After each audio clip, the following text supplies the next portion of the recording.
Simplified Cooking. Normally I don't purchase books, but I had this book a long time ago and I got rid of it because it was from the 20s, and at the time, long while ago, I was getting rid of books from the 20s, and oh, I wish I hadn't, because I love the 20s now. Wow, we have fun. But anyway, this one had a cooking booklet with it, so it not only had the portrait, but it also had a little booklet with another portrait in her element, cooking at a preparation table. I looked at the recipes, just simple recipes, and many vegetarian, which was good for my family.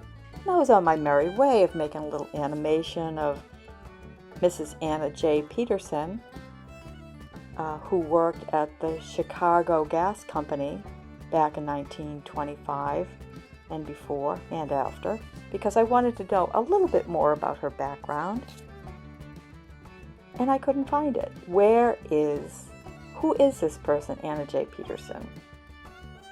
And I found her obituary, and it said that she was from Manchester, New Hampshire.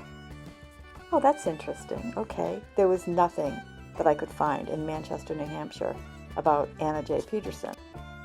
I found all kinds of articles and census records, and the most accurate census said that she was born in Northern Ireland. Now that threw the whole New England accent out the window.